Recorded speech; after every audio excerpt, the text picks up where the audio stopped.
Alright, yo, what's poppin'? It's Smoking with Too Tall across from me. Introduce yourself. Yo, what's good, man? It's K-Dawgg, man, the biggest dog in the building. You know the vibes. And you just you dropped that album. I see you promoting it on your t-shirt. I fuck with the World Is Mine, Man, little Al Pacino, Scarface. Yeah, you know Scarface vibes, man. If you a real nigga, man, you know how Scarface get down, bro. If you really watch that movie, man, it go crazy too, cause niggas really be out in Miami just living life. So it's like, man, I grew up with that movie, man. Like, cause my father's Cuban and shit. My father actually lived in Miami type shit. So like, I don't know. I fuck with that movie. I fuck with that movie heavy. What's your favorite scene from it? Ooh, bro, I ain't gonna lie. Just cause like, I don't know, just the vibe it gives, bro. I'm gonna have to say the bathtub scene, bro. That's one of my favorite scenes. Towards the beginning with the chainsaw? Yeah, you know the vibes. Hell yeah, bro. I actually went there on South Beach and I seen like where they had shot that shit and shit. It's like upstairs to like a CVS and shit now. It's crazy. But really? Like, yeah, I seen that shit. I'm like, damn, this is really where that nigga was really filming here and shit. Like, that's one of my childhood movies, bro. So how did the movie inspire like the album? Cause, bro, I'm not gonna lie, I was just chilling at the crib one day rewatching this shit. It was probably like a couple months ago or something. Cause I've been working on this album for, I want to say since December, maybe January. So it's been about most of the year. But then I'm just watching Scarface movie one day. And I'm like, nah, like this nigga was really a gangster. Like he really stood on principles, like loyalty, respect. Like that's the type of shit I stand for. Like I'm big on principles. So he really just did everything by the book. Like even that scene where he's in the car, he's like, nah, I don't kill women and children. So like, and he got himself killed for that shit. So it's like, he really stood on business until the end and then all bit him in the ass. But that nigga went out like a real G. And he wasn't afraid to be unapologetically like himself. Like in that one scene where he went to, what was it? Like the Dominican Republic or South America or some shit. And he ends up like eating the lemon and the other dude comes into the scene and he like washes his hand with the lemon. Yeah. Like, and that just shows he comes from like poverty and shit. He didn't really understand like what the fuck that was. He really get what was going on. Like the whole movie, bro, like I just fuck with that character, bro. The way my nigga Al played Tony Montana, bro. That's probably top 3 gangsters, in my opinion, best gangster of all time. You know what I'm saying, in the movie. So it's like I'm just watching it and I'm like, yo, like I can relate to bro in a principle standpoint and shit, and you know, just really trying to get to the bag. Like I really just relate to bro. So it's like I'm gonna give the world what I got with this album, you know. Drop a little, like, I was going to be 20, but I ended up taking 2 tracks off. Just give them a little, like, 20-track album, you know, really my first debut album, and show them what I got with this shit. They're going to see, like, where this shit's about to go, and they're going to see the vision at this point, because if they ain't seen it yet, they're going to see it now. Yeah, and I fuck with you, what you were saying about the principles and shit, because I noticed when listening to music, you wasn't really pushing in your bars like mindless violence, and there was even like songs where you was like fuck a double cup, like, but I'm smoking weed or some shit, or I think there was a bar that was like, I ain't geeking off the yerks, but like I'm still smoking dope or some shit, something like that. Like I fuck with that shit. Yeah, bro, like. Cause that's the thing, like, you gotta pertain to what people want to hear and shit. So like, if people trying to get lit, you know, be at the beach, have a little party, whatever, you gotta bring those vibes. But at the same time, I'm not gonna bring those vibes and say bullshit. Like, I'm gonna say what's really on my mind. Like, niggas out here to be talking about killing and drugs all the time. It's like, nigga, yeah, I smoke all the time, so I'm gonna rap about smoking, but I don't pop perks, I don't do Xans, none of that shit. I don't fuck with like, I don't fuck with drugs like that. Unless like, you know, just some normal shit, bro. Not no pills or nothing. So it's like, right. I don't wanna pertain that to the youth and shit, cause I got little brothers and shit too. It's like, bro, just do you know what I'm saying? Just smoke your little weed, you know what I'm saying? Sip your little drink, do whatever. Yeah, whatever. But yeah, you don't want to be out here in the streets itching and shit. Like, that shit's not cool, bro. Like, yeah, you don't get money, nigga. Yellow, twitching, glitching and shit. Yeah, like, get money, bro. That's what life is about, bro. Once you in them habits, those bad habits, bro, that takes from your pockets, bro. I heard a story from one producer. I don't remember who told me this story, but he was saying how he was recording with an artist, and the artist like he like dumped his like double cup of lean or some shit. And in the studio, this man got onto the floor and was trying to lick that shit off the floor, trying to get it back in the cup and shit on some fiend shit, bro. Yo, that shit's really an addiction. To me, it's like, how you gonna get up after that and then rap about, oh, I'm the best, I'm the greatest. Like, I be sipping double cups daily, like, bro, like, nah, bro. If you over here sipping lean off the floor and shit, bro, like, you down bad, bro. Like, that should show you the length people will go to just to, you know what I'm saying, go through their habits and shit, bro. Like smoking weed, bro, like, you know what I'm saying, some people might you know what I'm saying, be over here reaching out people like, yo, let me smoke, like, just on some fiend shit, bro. I'll be like, yo, get back. But like, that, like, when you're really on that double cup, bro, that shit really has you in a chokehold, bro. Like, they'll do whatever to get their hands on a pint. Oh, yeah. And that's just mad expensive, too, especially if you're looking for, like, walk and shit. That's what I'm saying, bro. Like, why you about to blow that back? If you really trying to do something, like, say you trying to be a rapper, bro, why you blowing bands on walk That's what I'm saying. to go to sleep? Like, you paying bands to go to sleep, bro? Because it gets to that point where it's like, you are at that point where it's just for sleeping. Yeah, like, I'll be nodding off. Like, no cap. Especially, like, I kind of walk, like, 2,500. Then they produce, like, a little mixtape EP with 2,500. What the fuck? That's what dead ass, you could really drop a whole tape. So, speaking of that, what was your favorite song to make off of the album? Ooh. Is it an album or a tape? Yeah, it's an album. Okay. My favorite song, I got a couple, no lie. I'll have to say my favorite. Honestly, I'll give you my top three. My top three would be, in no regular order, Yeah. Bad Habits, Fam Ties, and I'll say Lala, and then special guest, I would say What You Doing. See, my list off of the album was definitely Family Ties, because I felt like you and Low Problems, y'all both was matching each other's energy. Yeah, y'all bro. was going back and forth on the last, like, little verse and shit. Thought that shit was fire. I appreciate that, bro. I made that nigga step out of his comfort zone, because that's my real little brother right there. Oh, for real? Yeah, that's my real, like, blood little brother. That nigga wrote that shit when he was 11. Like, damn, yo. That's what I'm saying. Like, he killed that shit. He young, bro. He young as fuck. That's why I did it, bro. Cause it's some different shit. Like, who really got their, like, little brother, like, rapping on some shit, like, and really, like, spazzing, though. Like, yeah. This nigga, like, is just now going to, like, 8th grade or some shit. Like, we recorded that shit. We wrote that shit, like, a year and a half ago or something. And it's like, that's why I fuck with it so hard. Like, I brought this nigga to the stew and shit, like, on some surprise shit. He had never been to the stew. He just be at the crib, like, freestyling and shit. I'm like, yo, like, slide with me right quick. We about to go do something. Pull up to the stew. Had that nigga mad surprise. I was like, yeah, we about to record that song we wrote, bro. Like, because I ain't gonna lie, when I was listening to it, that was the first one I was like, who the fuck is this out of the feature list? I was like, yo, he hard. Yeah, some different shit, bro. It's like, and he was like, the whole time he's sitting there, he's like, I don't know. Like, I don't really, like, for months, I like, this, I just been sitting on this shit for months. He's like, I don't know. I don't really, like, I don't think people gonna like it. Like, I'm like, nah, bro, you just gotta have that confidence. You know what I'm saying? Like, I just gave him that confidence. I was like, trust, bro. And like, since then, everybody's been posting like, yo, Fam Ties. Like, that shit was like #1 on my Apple Music. All the songs, yeah. I'm like, bro, you see, like, niggas really fuck with that shit, bro. Like, it's hard. You did your thing, bro. Who produced that one? My boy, Patchy Studios that I be going to. I got a bunch of the songs off the album done by him. We did Nick at Night with X-Rax. We did yeah, that was another one I thought was fire. He was actually a feature on the album, Only Right. I Patch Audi. He did a little feature on one of the songs on some fucking shit. Yeah, that was another one that I fucked with. I fucked with that one. The other ones I fucked with Zoned Out. I fucked with No Friends. I fucked with Long Night. Shake It More. I felt like your bars on Shake It More were probably like highlight off of the album, honestly. Shake It More, oh yeah. I got video dropping on that today, actually. Oh, I was gonna drop that shit at 12, but my editors had to push it back some shit. He's fixing it. But I'm gonna drop that shit this weekend. It's gonna be it's a little nice little Miami video. When I was back in the Yams, I recorded that shit. Got a little yacht, got a little, you know what I'm saying, apartment, all that shit. So that's just about to be fire. Yeah, niggas on the beach. Just beach vibes, you know, some lit vibes for real to match the song. Have to. So what's some of your favorite, because you mentioned Miami a couple of times on the album. Like, is that like your favorite city to go travel to? Yeah, bro. Like I said, bro, like part of Scarface too. Like, reason I wanted to go to Miami, bro, like since a youngin', like my dad telling me stories and shit, just, you know, like how it's always active, like shit be happening out there. I'm like, yo, like, nigga, I grew up here my whole life, you feel me? So it's like, I wanted to see that. I wanted to get that. So like, when I graduated high school, I graduated at 17. I got good scholarships. I went over to Miami, did like a little year and a half of college.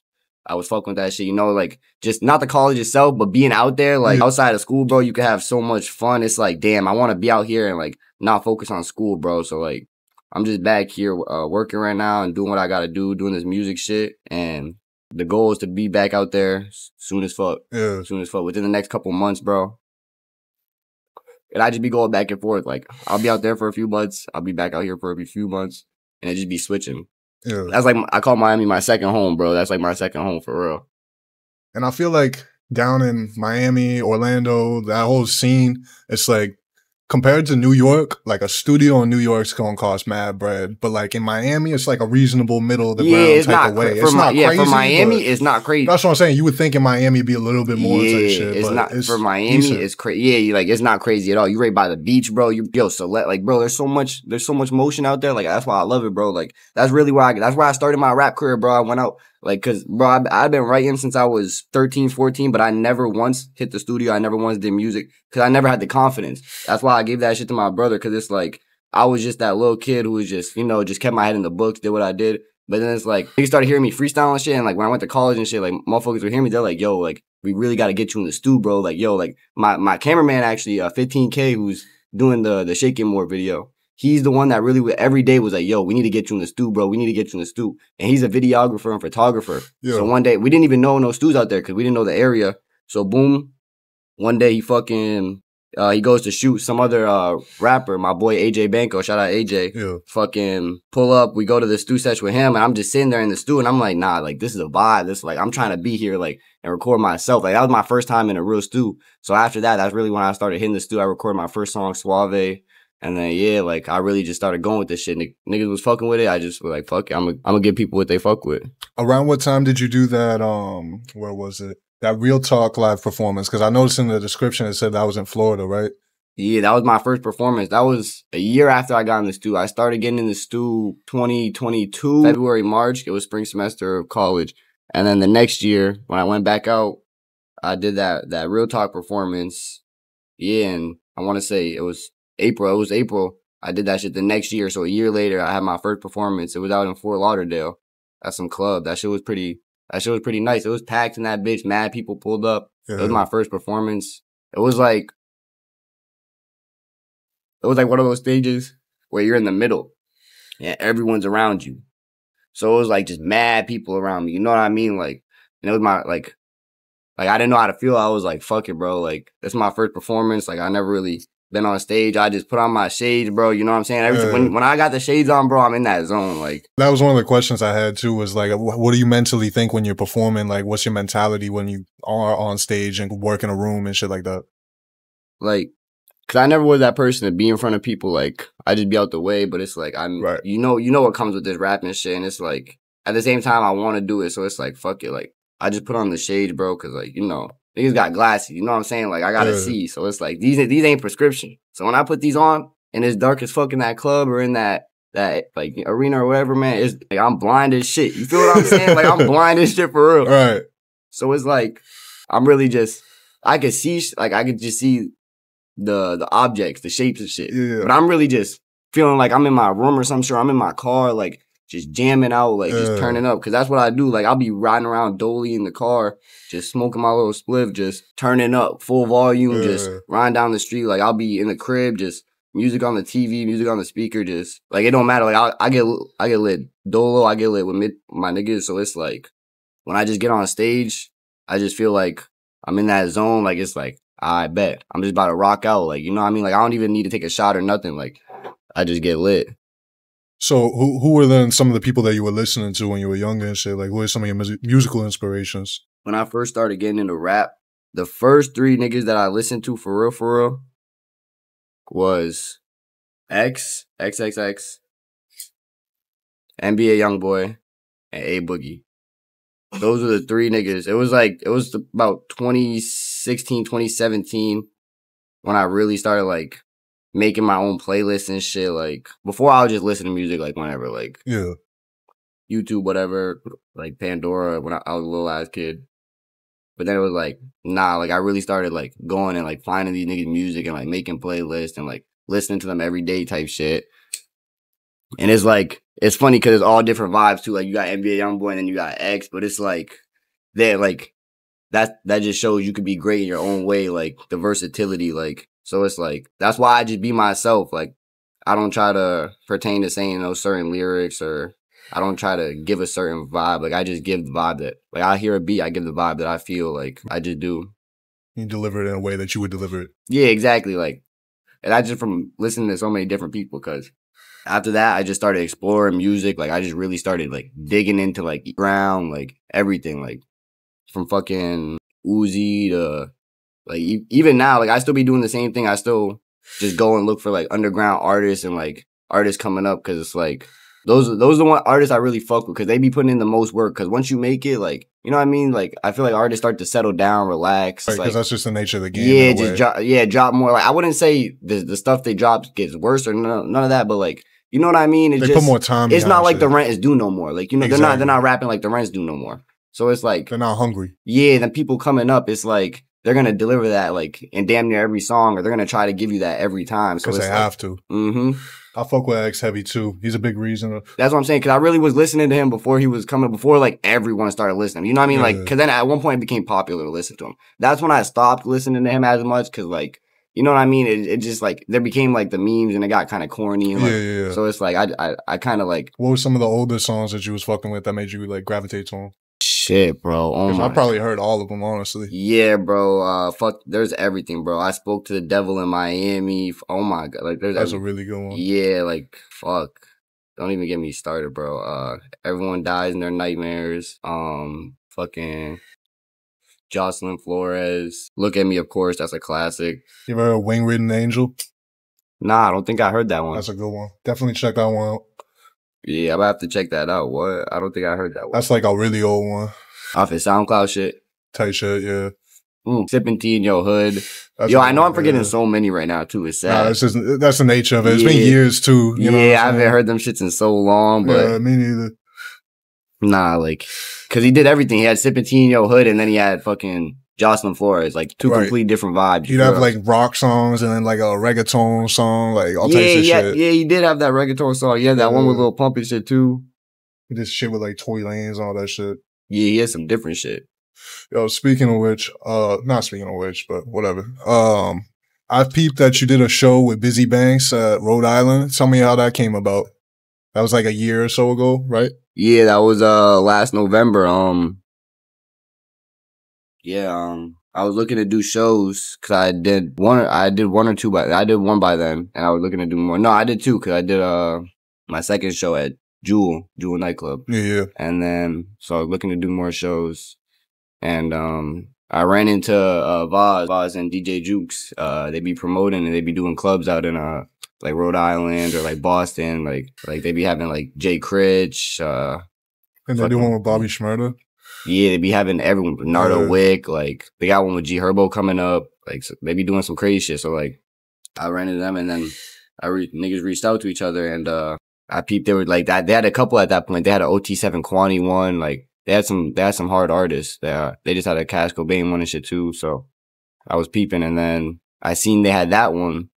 They had Shot G's and Busy Banks, and you know what I'm saying? Like I know, like, cause some of them like I sat on, like, you know what I mean? Like, cause it's like if it's not like my type of music, like, you know what I mean? Like if it's a different kind of artist or something, it's not really your target audience or whatever. So it's like Busy Banks and like Shot G's. Those are like, you know what I mean? Those are more I feel like hype. That makes sense. Yeah, exactly. Yeah, they're more hype artists, and it's like they have that more like. Because I saw Busy Banks, and I was like, yeah, that makes perfect sense. Yeah, exactly. Yeah. They got that same type of energy and shit that I got. So it's like that's like the perfect event. You know what I mean? Like that's gonna get the audience. That's the audience's like preference. That's what they're going to see. So it's like I'm gonna give them that same type of music. So niggas that reached out, we locked that in. So we just took out a little drive out to Rhode Island. There was a couple other performers too, a couple other openers, but I went right before Shah G and Busy had pulled up, and then niggas got to say what's up too. Niggas were outside because I did my performance, went outside, seen Shah and them, said what's up, got some pictures, took a couple videos. Niggas was just smoking like 5-10 minutes, and then Shah went and did his performance, and then Busy pulled up and did his performance. It was good shit, bro. There was mad people there. That was my first like big performance. It was like a good, like, I want to say 250, 300 people maybe. Like that, it was packed. Like that was directly in Providence, right? Yeah. They know how to get lit out there. Yeah, bro. Like, yo, there was no stepping room, like, down on the ground. Like, I'm like, yo, like, I got on stage, bro. Like, even with the glasses, bro, you could just see so many heads. I'm like, shit. Like, that shit was lit, though. I fucked with that shit. I turned that shit up. I feel like Providence is one of the better places to perform. Like, what are some in your opinion, like, what's some of your favorite places to perform? Ooh. And, like, what kind of environments? I'm like, I'm not gonna lie, like, definitely my favorite environment probably would definitely be the crib. Yeah. Cause like when I'm here, bro, like just everyone just turns up. Like, you know what I mean? Like I got my like, cause some of the shows like I be out, so it's like some of the shows like all my people can't make it. Like all my people from the city and shit. Like it might be a far drive or like niggas don't got a V or something like that. So it's like not everybody could be there, but like when it's in the city, everyone's pulling up. Like all the homies, all of my day ones, they know. And they know the songs word for word. Like niggas is right there turning up with niggas. So it's like that makes that shit even more lit every time. And you feed off of that energy. Yeah, it's more like a home environment, I would say. I would say it's more like a home environment, just performing in the city. Like when I performed at Soho, that shit was lit. And then when I just performed at Bad Burger, that shit was lit. Like niggas be turning that shit up every time. So if you had to give advice to like a smaller artist or someone that was coming up, like what would you say to that person? Like to anyone coming up, bro, like it's really just like, it's about being consistent. Like that's cliche, but it's like, it really is. Like niggas don't see the results right away and they just want to give up. Or like niggas see results one time and then the next time they might not see the same results they expect. But it's like, you can't have those expectations. You just got to keep going with this shit. You know what I mean? Like, and you really just got to put your all into it, bro. Like you got to be ready to put your time into it. You got to be ready to put money into it. You got to be ready to put like your effort into this shit. Like fuck ups. Like you gonna have times where you sit there recording in the studio and that's just not hitting like you want. You got to keep redoing that shit until it hits. It's like, you got to keep posting that content. You're not going to want to make content. You're not going to want to post it. Like some people just want to do the music. I feel that shit, but it's like, you got like, it's 2024. It's a different time now. Like, right. You got to adapt with the game. If you don't adapt with the game, you're going to get left behind. It's that simple. That's why you see the old heads doing new shit. Like you can't do nothing but respect it. Niggas laugh at it on online and shit, but it's like, you got to keep up with the game or you get left behind. That's how you really get the bread. If you're really in this shit and you're really, like, everybody's in it for a different reason. Some people are in it for the money. Some people are in it for just having the fame. Some people are in it for, like, just doing the music, just for the love of the music. But it's like, whatever you're in it for, you got to put your all into it to see all the results. Because, like, you're not going to see the fame without the money. You're not going to see the money without the fame. Like, none of that shit. Like, people aren't going to hear your music if you don't put it out there. Like, there's so many people that just sit around and just make that music. And they'll just, that's it. They'll just make music, drop it on only SoundCloud, and then that's it. And then their videos will get like, or their songs will get like 30 plays, 50 plays, 5 plays. Right. It's like we're in a market in an era where like you can just produce so much fucking shit. Like even on an iPhone or like any type of camera, really, you can just pump out shit left and right, no matter what it is. So it's like if you're not constantly doing that, you are gonna get left behind. That's what I'm saying. Like it's called the music business for a reason, because it's music and it's business at the same time. You can't like. And that's another thing is some people go into it too emotional because like they are artists at the end of the day. Yeah. So like you have to come from a place of emotion when you're making music and shit. But business is business at the end of the day too.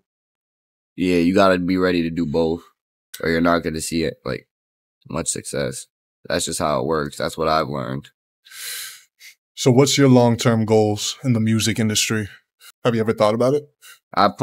Bro, my goals is obviously just like I don't know what other artists got, but yeah, I speak for myself. I want to be on the Billboard. You know what I mean? Like I want to have top songs. I want to be an A-list artist. Like, you know what I mean? Like right now, if you go up to any person, tell them name 5 artists, random rappers, they could be like NBA Youngboy, Lil Durk, G Herbo, like, you know what I mean? Like you can name just Kodak Black and then 21 Savage. Like those are all A-list rappers. Like they're the top rapper, like Future, like those are the rappers you think of, or like anyone can name you off the top of their head. Young Thug, like, so it's like I want to be up there, like as one of the faces of rap. Like, you know what I mean? Yeah.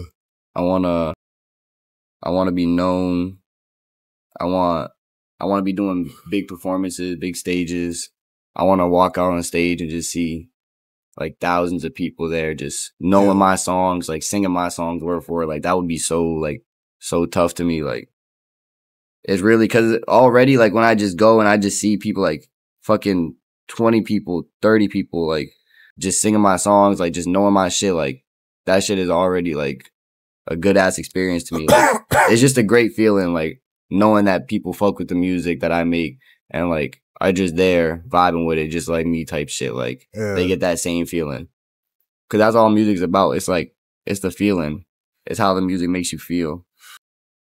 So it's like people vibe to the music they vibe to. Like people listen to certain songs. Like some people listen, like, you know what I mean? Like some people got like a Juice WRLD, like X type of vibe. Some people got like a Moneybagg Yo, Lil Baby type of vibe. Like ESTG type shit. Yeah, like everybody got their own vibes type shit. It's like, that's why I try to be versatile too. Cause it's like, versatility is important. You don't just want to like you want to be yourself and you want to experiment with shit. Like you want to try shit out. Like you want to just put your foot in every door in a sense. Like don't make yourself a one trick pony. You know what I mean? Right. And that also goes with like adapting to the times and shit like that. Mm-hmm. And I like what you were saying about like, you know, the old heads doing that and adapting and shit. Cause it's like people online will clown you for being old, which I think is stupid. Cause it's like they've had time to sit back and like peep the game. Exactly. Like I wouldn't there's been so many times where like I've been put on to knowledge by someone like older. Like you can't just completely discredit the older generation. Nah, you can't, bro. Like you got to give them their props. Like you got to give them their respect, bro. They got experience. To the ones that know what they're doing, like they got experience. They're just staying with the times, bro. Like that's what I'm gonna do. Like when I'm 40, like, you know what I mean? Like I'm still gonna be like hip. Like you're not gonna overdo it, but like right. You're gonna just be like, just gonna be you, like doing your thing, maintaining. Yeah, exactly. So what kind of, you've traveled around, what kind of food spots do you fuck with? Like what do you like to eat when you're on the road? Shit. I'm not gonna lie, I be keeping it generic. I just go, you know, I get a little burger, or I get some chicken wings, or pizza. I fuck with pizza. Just a nice little pepperoni. Keep it plain and simple. Yeah. And what about your liquor choice? Because I see you got a little Crown today. But like, what else you like? The Crown and the Henny be the go-to. The Crown and the Henny. I can't drink no light liquor. I can't. That shit don't sit right with me. Once in a while, you might catch me, you know, if it's like something like maybe some Patron or something. Yeah. But usually I just stick with my Henny or Crown or maybe some Grand Marnier. There's these nice little bottles. My boy put me on at college. That shit tastes nice. Tastes like orange juice, bro. Yeah. So what kind of Hennessy though? Just like the straight normal Hennessy, or do you fuck with like any of the variants of Hennessy? Nah, bro. Just straight normal Henny, bro. Niggas just be posted up just drinking normal ass Henny. I don't know. I've always gravitated more towards 1738 personally. I feel like it's smoother. 1738. At least in terms of like cognacs and shit. Yeah. I think I had that shit once. No lie. I used to fuck with I used to say normal Remy Martin was better than like normal Hennessy, but I disagree at this point. Cause like now I feel like it's more watered down. Like it's too watered down almost. Hennessy still got like that bite to it. You know what I mean? Yeah, Hennessy, yeah, like it's just got that little kick. I like Hennessy cause when I go out, cause I feel like it's consistent. Like you know what it's gonna do to you every time. Yeah, it just gets you activated. Exactly. I just fuck with it. I can't drink no Ciroc, no Bacardi. I can't do none of that shit. That shit don't sit right with me. What about terms of smoking? Do you always smoke woods? I smoke, yeah, like woods, shit. I mean, like my niggas will smoke papers too. Like, you know what I mean? I'll smoke the paper, but like if I'm rolling a wood probably. I used to smoke Dutches though. Dutches is what I started rolling. Yeah. Them shits is a classic. Once in a while, you know what I mean? I might smoke a Dutch, but usually just a wood. What flavors do you be fucking with on Dutches and the woods? I always went with the Russian cream personally. In terms of Dutches, I fuck with some of those infusions, but sometimes I felt like there was too much synthetic flavor on them shits. But yeah, usually I would smoke the berry or the blue dream. Those are my go-to. And then I started smoking the Dutch Masters. Yeah, that's one that's like had the blue one with the 3. Yeah, I fuck with the Dutch Masters heavy. It comes with 3 in a pack too, so like it's calm. The normal ones come with 2. And that was the one where you could like completely undo the leaf and then like re-put it back on and shit. I fuck with that one too. Yeah, and then backwoods, my top 3 flavors is honeyberry, banana, and Russian cream. Yeah. Honeyberry and banana I fuck with. Russian cream I fuck with. I just had Russian cream. I fuck with the honeyberry, but I don't know if it beats out the honey bourbon. Like sometimes I like to switch it up with the honey bourbon. I don't know. Like the honeyberry. Yeah, nah, sometimes it is good to switch up. I fuck with the banana for that exact reason, because I feel like the banana is like sweet. It's got like that little bit of kick to it, but it's not too sweet. I feel like the honeyberry sometimes can be a little OD, especially if it's one of those like darker leaves. You know what I'm saying? Yeah, sometimes it do be OD. The Russian cream's always consistent though. But I be washing my woods. Yeah. I go back and forth between washing them, but like when I was towards the end, I was definitely washing them way more. Yeah, like I'll wash them, but like sometimes I won't. Like if I'm just trying to smoke right quick, like, you know what I mean? If I'm in the car or something or whatever, like I just roll up. But like you be seeing how much like yellow shit is on those paper towels and shit. Yeah, that's what I'm saying. Like that's what I'm saying, bro. Like I be smoking, but it's like, damn, I'm not trying to kill my lungs. Do you just be rolling up the backwoods straight to the face? Or you be like making them smaller, taking off the stems? I just roll them straight to the face. And I just throw a little paper on them. A little raw paper, a little Bob Marley. I fuck with the Bob Marleys. Yeah, me too. I get them shit whenever I can. Was there any other things you want to touch on? Because I pretty much went through. All right, so then we're going to wrap it up here. All right, yo. So that's been Smoking with Tuto. Thank you to K-Dawgg. Drop all your socials. Yes, sir. Yo, it's K-Dawgg. On all platforms, man. Go check that shit out. I just dropped my album, The World Is Mine, man. We're finna go brazy, man. 23 K-Dawgg on IG, The Real K-Dawgg on Snapchat. And we turning up, man. Go tap in. Get fried. Go listen to that shit. Go stupid. And you got anything like upcoming? I got a video on the way. Let's see. I got new singles on the way dropping next month. And I got more videos on the way. And show soon. Stay tuned. Yo, that's been Smoking with Tuto. Uplift yourself. Stay safe.